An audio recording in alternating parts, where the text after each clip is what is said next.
नमस्कार। तो हिंदी व्याकरण का बहुत ही इम्पोर्टेंट टॉपिक संज्ञा से अव्यय तक आज हम पढ़ेंगे। तो सबसे पहले आज का जो टॉपिक रहेगा वो संज्ञा रहेगा। तो संज्ञा के बारे में पढ़ेंगे। तो संज्ञा स्टार्ट करने से पहले सबसे पहले कुछ ज़रूरी बातें आपको समझनी चाहिए। जैसे ऐसे पूछा जा सकता है, तो ये आपको मालूम होना चाहिए कि शब्द और पद में क्या अंतर होता है। तो जो भी शब्द होता है अगर वो वाक्य में प्रयुक्त किया जाता है, वाक्य में अगर लिखा हुआ है तो उसे पद कहा जाता है, और स्वतंत्र अवस्था में अगर लिखा हुआ है तो उसे शब्द कहा जाता है, और वाक्य में जो अगर प्रयुक्त किया गया है तो उसे क्या कहते हैं, पद कहते हैं। जैसे एक उदाहरण से समझ लेते हैं। उदाहरण हम ले लेते हैं, जैसे राम घर जाता है। तो इसमें जो प्रयुक्त सभी जो शब्द हैं, राम, घर, जाता है, ये सारे के सारे शब्द क्या हैं, पद हैं। ठीक है। अगर इन्हें स्वतंत्र अवस्था में अलग लिखा जाता, जैसे राम कहीं लिखा है या फिर कहीं घर लिखा है, जाता या फिर है, इस तरह से अलग अलग लिखा है, तो उन्हें फिर आप क्या कहते हैं, शब्द। तो देखा जाए तो कोई अंतर नहीं। अगर वाक्य में शब्द का जो प्रयोग किया गया है उन्हीं शब्दों को क्या कहा गया है, पद कहा गया है। ठीक है। अब शब्द या पदों के भेद की बात करेंगे। तो शब्द या पदों के भेद कौन से होते हैं? तो शब्द को मुख्य रूप से दो प्रकार से आप बांट सकते हैं। इसके दो भेद होते हैं। एक तो इन्हें विकारी शब्द भी बोला जाता है, विकारी शब्द, और एक अविकारी शब्द। क्या मतलब होता है? विकारी का मतलब होता है जिनमें परिवर्तन हो सकता हो, परिवर्तनशील, जिनमें परिवर्तन किसके आधार पर, लिंग, वचन या कारक का प्रयोग करने पर जब इनमें परिवर्तन किया जा सकता है तो उन्हें विकारी शब्द कहा जाता है। अविकारी शब्द जिनमें लिंग, वचन, कारक या काल का कोई प्रभाव नहीं होता तो उन्हें अविकारी शब्द बोला जाता है। जैसे अगर विकारी शब्द में मान लो लड़का है, लड़का, तो अगर लिंग के आधार पर इसका परिवर्तन क्या हो सकता है, लड़की। ठीक है। बच्चा वैसे बच्ची, विद्यार्थी, विद्यार्थियों, वचन के आधार पर उसमें परिवर्तन हो गया। तो इनमें परिवर्तन किया जा सकता, उन्हें विकारी शब्द। जिन शब्दों में कोई परिवर्तन नहीं किया जा सकता किसी भी तरह से, उन्हें अविकारी शब्द कहा जाता है। इन्हीं अविकारी शब्दों को और क्या कहा जाता है, अव्यय। तो संज्ञा से अव्यय तक में लास्ट में पढ़ेंगे आप अव्यय। तो अव्यय की संख्या कितनी होती है? अव्यय की संख्या 4। कौन कौन से अव्यय होते हैं? एक तो क्रिया विशेषण अव्यय, क्रिया विशेषण अव्यय। इसके अलावा संबंध बोधक अव्यय, समुच्चय बोधक अव्यय,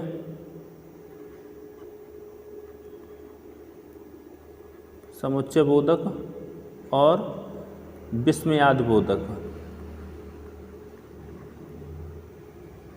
विस्मयादि बोधक अव्यय। ठीक है। तो इनकी संख्या 4 होती है अव्यय की, जो कि लास्ट में पढ़ेंगे। अब विकारी शब्दों की बात की करें, विकारी शब्द कौन कौन से होते हैं? तो इसमें कौन कौन से वो आते हैं? तो संज्ञा, सर्वनाम, इसके अलावा विशेषण और क्रिया। ये 4 जो होते हैं इन्हें कहते हैं विकारी शब्द। ठीक है। इनकी संख्या कितनी है? 4 है। तो यहाँ तक आपने समझ लिया। संज्ञा से अव्यय तक के चैप्टर में आज सबसे पहले क्या पढ़ेंगे? संज्ञा। और संज्ञा को पढ़ने से पहले शब्द और पद में क्या अंतर होता है। जो स्वतंत्र अवस्था में जो शब्द लिखे जाते हैं जो वाक्य में प्रयुक्त नहीं हुए हों, उन शब्दों को तो आप सिंपल सरल भाषा में शब्द कहेंगे। अगर वही शब्द अगर किसी वाक्य में प्रयुक्त हुए हों तो उन्हें फिर क्या कहेंगे, आप पद कहते हैं। ठीक है। और शब्द या पद के भेद कितने होते हैं? उन्हें 2 तरीके से बांट सकते हैं, विकारी शब्द और अविकारी शब्द। इतनी बात समझ में आगे। चलिए अब आगे देखते हैं। तो संज्ञा, संज्ञा यानी कि नाउन। नाउन शब्द आया है नेम, पहले ऐसे इसकी परिभाषा समझ लेते हैं। हालांकि संज्ञा की परिभाषा सबको पता है, व्यवहारिक रूप से संज्ञा को समझना है ताकि परीक्षा में क्वेश्चन किया जा सके। परीक्षा में ऐसे क्वेश्चन पूछा जाता है, इनमें से कौन सी भाववाचक संज्ञा है, कौन सी जातवाचक संज्ञा है, या व्यक्तिवाचक, पदार्थवाचक, कौन सी संज्ञा है, तो उनकी पहचान करना व्यवहारिक रूप से आपको समझना चाहिए, जो कि परीक्षा के लिए इम्पोर्टेंट है। परिभाषा या उसकी डेफिनेशन नहीं पूछी जाती है, तो इसे में हम ज़्यादा टाइम वेस्ट नहीं करेंगे। तो संज्ञा का मतलब नाउन, अंग्रेजी में नाउन कहते हैं। नाउन का मतलब होता है वो नेम, किसी का नाम। तो किसका नाम? कोई भी वस्तु, संसार में कोई भी वस्तु दृश्य या अदृश्य जो दिखाई दे रही हो या फिर नहीं दिखाई दे रही हो, वो कोई भी वस्तु जिसका नाम आप दे सकते हैं तो वो संज्ञा है। ठीक है, कोई भी वस्तु जो दिखाई दे रही हो या न दे रही हो और उसे आप कोई नाम से, अगर उसे सांकेतिक रूप से कोई नाम आप दे सकते हैं तो वो फिर सारे के सारे किस में आएंगे? संज्ञा में। तो कौन कौन से हो सकते हैं ये? सजीव, निर्जीव, कुछ भी हो सकता है, जैसे प्राणी, वस्तु या कोई स्थान हो सकता है ये। ठीक है, इसके अलावा भाव, गुण, दोष, ये सब इसमें हो सकते हैं।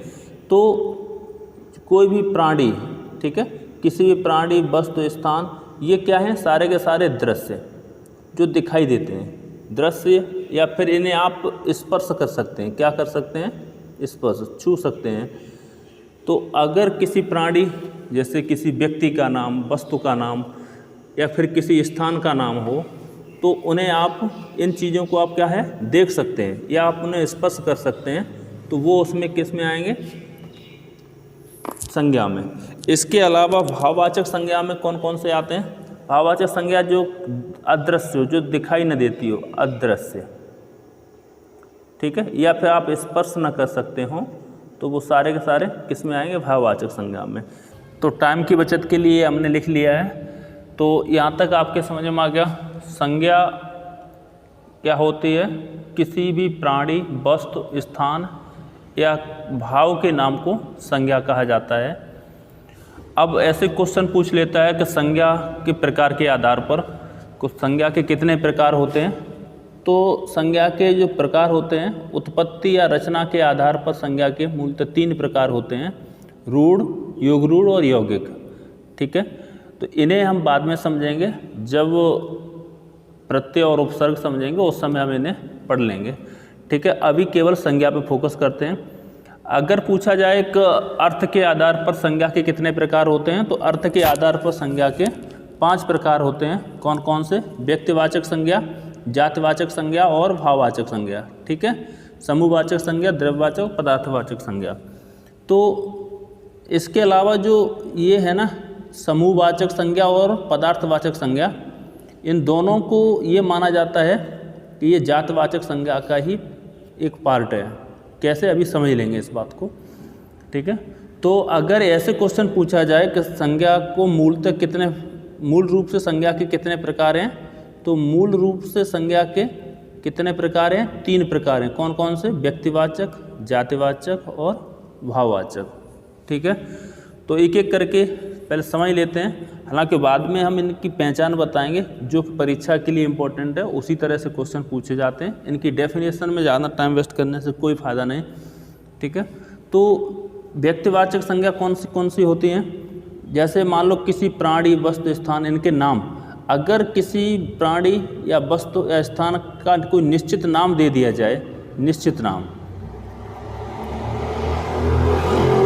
प्रॉपर नाम अगर दे दिया जाए, तो उसे फिर क्या कहेंगे आप? व्यक्तिवाचक संज्ञा।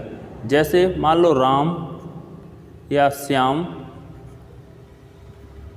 किसी शहर का नाम मैंने दे दिया, जैसे दिल्ली, तो राम और श्याम ये क्या है? किसी व्यक्ति का नाम है, किसी व्यक्ति का नाम है। तो ये क्या होगा? प्रॉपर नाम हो गया। ठीक है, जो कि यूनिक होगा। अगर कोई नाम दे रखा हो और वो नाम कैसा हो? यूनिक हो, अकेला हो, तो वो क्या होगा? व्यक्तिवाचक संज्ञा। जात और ये कौन है? व्यक्ति हैं, तो व्यक्ति जो शब्द है वो किस में आएगा? जात में, क्योंकि बहुत सारे व्यक्ति हैं दुनिया में। ठीक है, ऐसे ही दिल्ली एक प्रॉपर नाम है, यूनिक नाम है किसी शहर का, तो ये क्या है? शहर। तो शहर किस में आएगा फिर? जात में, क्योंकि जातिवाचक संज्ञा क्या होती है, व्यक्ति, स्थान या वस्तु के समूह का बोध कराती, पूरे वर्ग का, जाति का बोध कराता है। ठीक है, तो उसे जातिवाचक संज्ञा कहते हैं। इस तरह से आगे देख लेते हैं। जैसे एक मान लो उदाहरण और मैं लिख देता हूँ, हिमालय, एक दो और समझ लेते हैं। तो हिमालय क्या है, एक पर्वत है। तो पर्वत, पूरे पर्वत जाति जो है उसमें बहुत सारे पर्वत आते हैं और उसमें से एक कोई यूनिक है, वो क्या है, हिमालय। प्रॉपर नाम दे रखा है, उस पर्वत का प्रॉपर नाम दे रखा है, तो फिर वो क्या है, व्यक्तिवाचक संज्ञा है। इतनी बात समझ में आ गई। ठीक है, अब भाववाचक संज्ञा की अगर बात करेंगे तो अगर व्यक्ति, स्थान या वस्तु, किसी व्यक्ति, स्थान या वस्तु, इनमें से कोई न हो, आपसे पूछ लिया जाए परीक्षा में कि इनमें से कौन सी भाववाचक संज्ञा है, ऐसे ही अक्सर क्वेश्चन पूछा जाता है। तो कोई व्यक्ति या कोई स्थान या वस्तु, इनमें से कोई न हो तो फिर वो क्या होगी, भाववाचक संज्ञा होगी निश्चित ही। ठीक है, तो कुछ उदाहरण जैसे जान लेते हैं। जैसे मिठास, बुढ़ापा,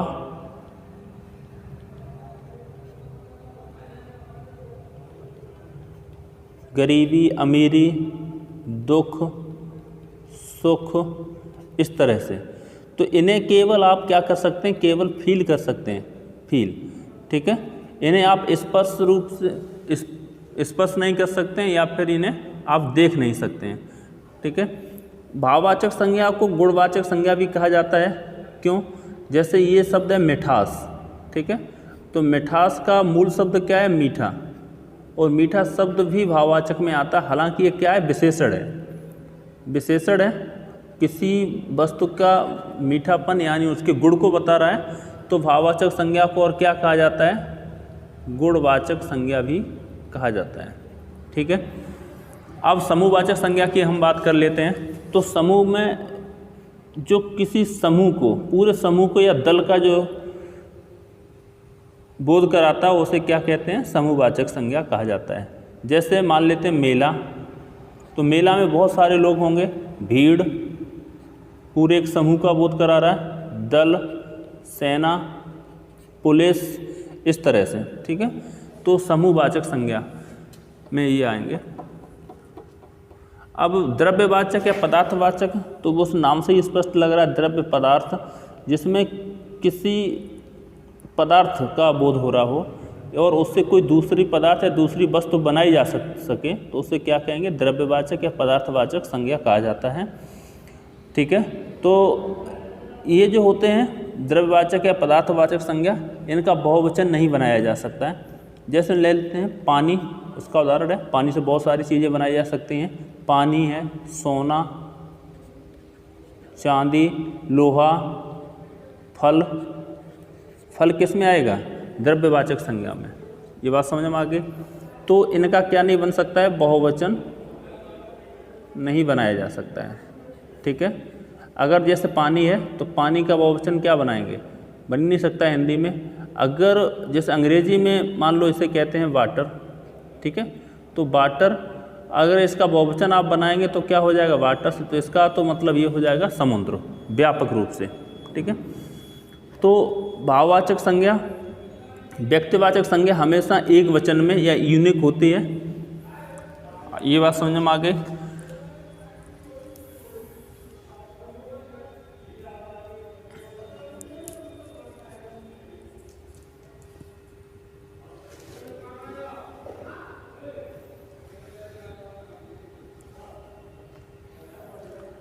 अब परीक्षा के हिसाब से ये अगर देखा जाए तो परीक्षा में क्या पूछा जाता है, डेफिनेशन नहीं पूछी जाती, वहाँ पर पहचान पूछी जाती है। तो पहचान करना यही मेन मकसद है। तो पहचान कैसे की जाती है। हाँ, एक चीज़ और है कि जातवाचक संज्ञा को मूल रूप से तीन भाग बताएं।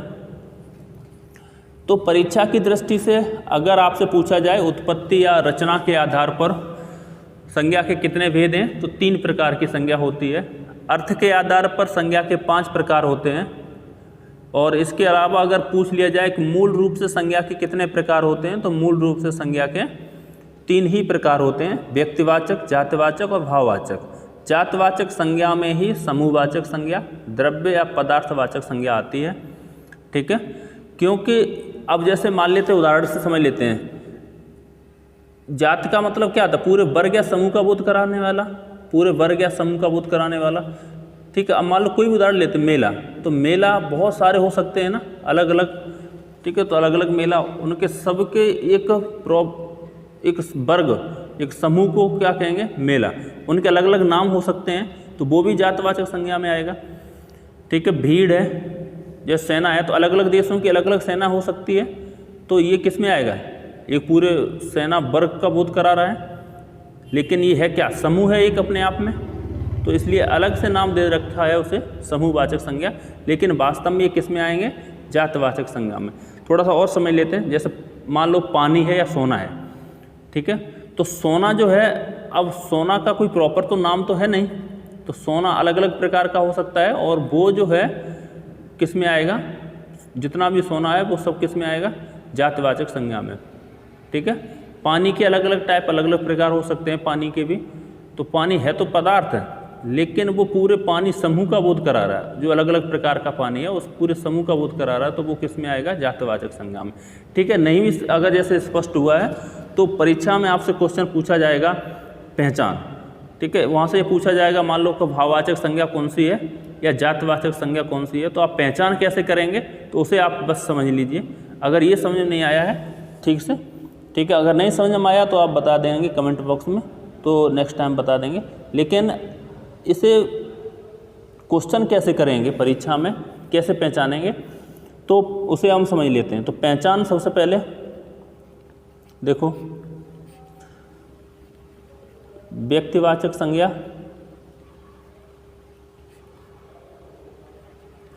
जातिवाचक संज्ञा,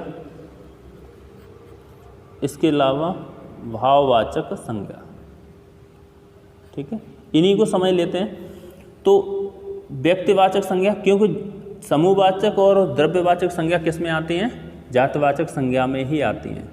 ठीक है, तो अगर कोई नाम रखा, जैसे सेना, पुलिस, ऐसा कुछ लिखा है, तो आप समझ ही जाएंगे वो समूहवाचक संज्ञा है। पहचानने में सबसे ज़्यादा समस्या होती है भाववाचक संज्ञा में। ठीक है, तो समझो कैसे। व्यक्तिवाचक संज्ञा, कोई भी व्यक्ति, स्थान या वस्तु, कोई भी प्रॉपर नाम होगा तो वो क्या होगी? व्यक्तिवाचक संज्ञा। और ये कैसा होगा? वो दृश्य होगी, दिखाई दे रही होगी। ठीक है, और अगर दृश्य है तो आप उसे स्पर्श भी कर सकते हैं निश्चित।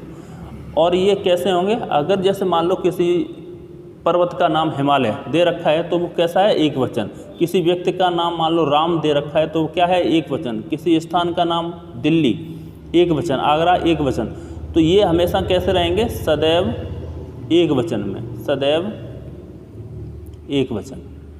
ठीक है, अगर कहीं लिखा है इनमें से कौन सा व्यक्तिवाचक संज्ञा है, तो आप ये देखो कि वो दिखाई दे सकती है या आप उसे स्पर्श कर सकते हैं। अगर आप उसे स्पर्श कर सकते हैं और वो एक वचन में है, ठीक है, वो एक वचन में है, तो वो किस में आएगा? व्यक्तिवाचक संज्ञा में। सदैव एक वचन में रहे, उसे का बहुवचन न बनाया जा सके, ये ध्यान देना है। ठीक है, जैसे मान लो उदाहरण हम लिख लेते हैं, मान लो श्याम लिख दिया मैंने उदाहरण, तो श्याम का बहुवचन आप बना ही नहीं सकते, हमेशा एक वचन में ही रहेगा और दृश्य रहेगा, दिखाई दे रहा है, कोई भी व्यक्ति का नाम है ये, और उसे आप स्पर्श भी कर सकते हैं। ठीक है, इसके अलावा है जातिवाचक संज्ञा।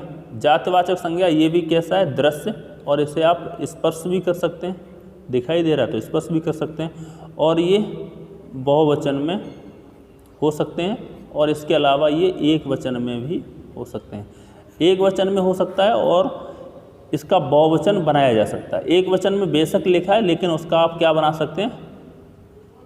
बहुवचन बना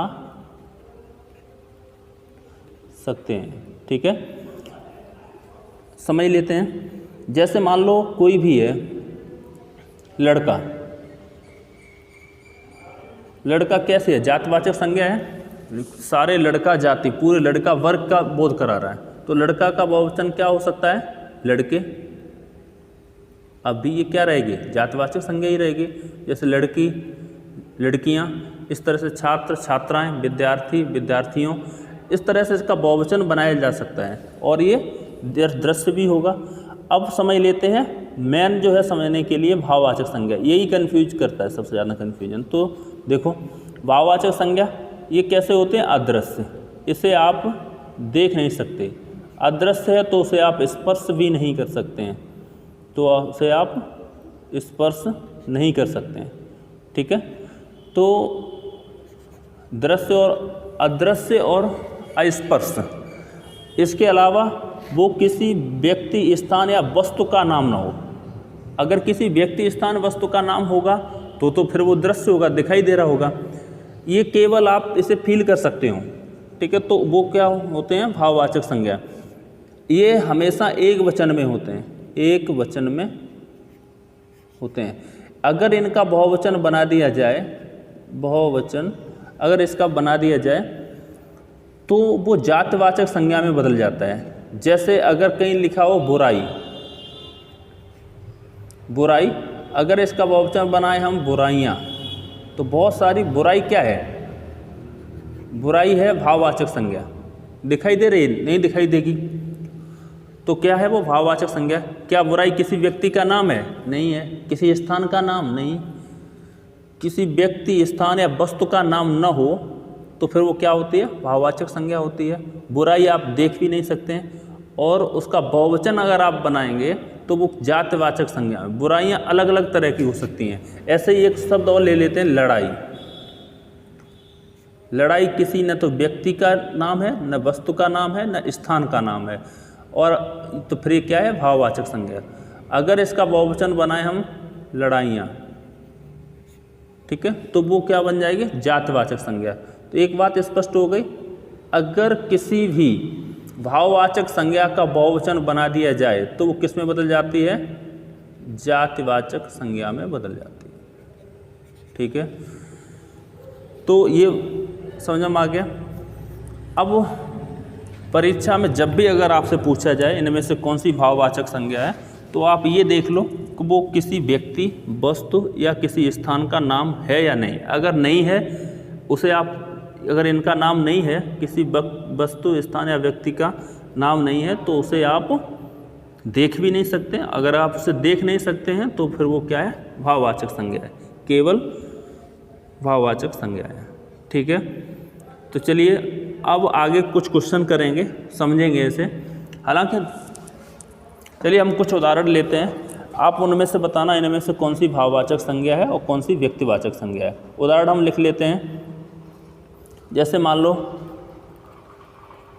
गंगा,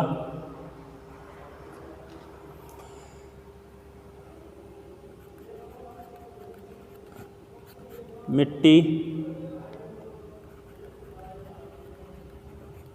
साहसी, दुख,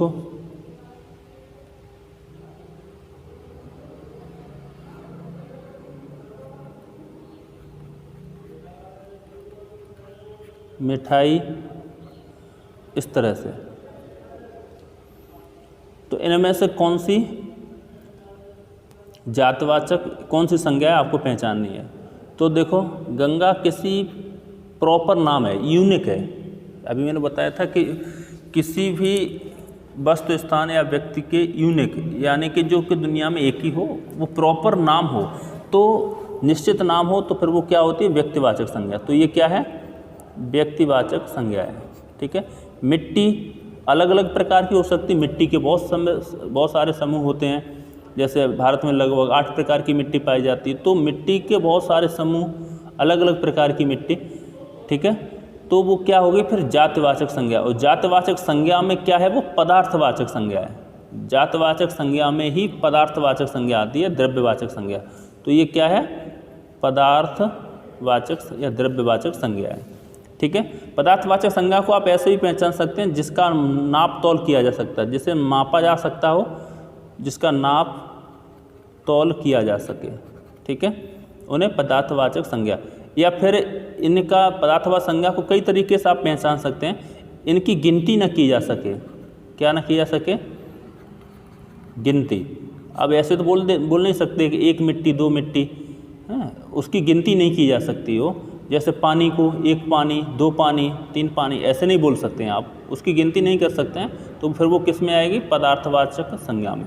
समझ में आ गया? जिसका नाप या तौल मापा जा सकता है, इसे तौला जा सकता है, वो सारे के सारे किस में आते हैं? पदार्थवाचक संज्ञा में। साहसी, अब साहसी जो है वो क्या है? गुण है, विशेषण है। यहाँ से हम साहस ले लेते हैं, साहस, यहाँ तो ये क्या है? विशेषण है। साहस, वो समझ लेंगे क्यों मैंने विशेषण का। साहसी व्यक्ति, अगर किसी संज्ञा से पहले जो शब्द आते हैं उन्हें विशेषण कहते हैं, इस आधार पर हमने ये लिखा है। लेकिन अगर कोई, जैसे साहस हम शब्द ले रहे हैं, अभी संज्ञा केवल बात कर रहे हैं, साहस शब्द लें, साहस, तो साहस किसी न तो व्यक्ति का नाम है, न वस्तु का नाम है, न स्थान का नाम है, इसे केवल आप फील कर सकते हैं और अस्पर्श मतलब छू नहीं सकते हैं इसे आप, तो फिर वो क्या है? भाववाचक संज्ञा है, भाववाचक संज्ञा है। ठीक है। दुख, किसी का नाम तो नहीं है दुख, ठीक है, और ना तो आप उसे स्पर्श कर सकते, छू नहीं सकते हैं, उसे आप देख भी नहीं सकते हैं। ठीक है, तो ये भी क्या है? भाववाचक संज्ञा है। मिठाई, बिल्कुल ये क्या है? जातवाचक संज्ञा है। मिठाई क्या है? जातवाचक संज्ञा। लेकिन अगर मिठास लिखा हो तो फिर वो क्या है? भाववाचक संज्ञा। मिठास किसी का गुण ही तो है, तो वो क्या है? भाववाचक संज्ञा है। चलिए इससे आगे नेक्स्ट वीडियो में देखेंगे संज्ञा से संबंधित कैसे क्वेश्चन बन सकते हैं। लगभग 30 क्वेश्चन को हम नेक्स्ट वीडियो में करेंगे। ठीक है, ये वीडियो थोड़ा सा लंबा हो रहा है, तो आज इसे हम यहीं पर समाप्त करते हैं। अगर इससे और भी अगर कोई स्पष्ट बात नहीं स्पष्ट हो रही हो तो आप कमेंट बॉक्स में लिख देना। नेक्स्ट वीडियो जब हम क्वेश्चन डिस्कस करेंगे तो उस टाइम पे हम बता देंगे। ठीक है, तब तक के लिए धन्यवाद।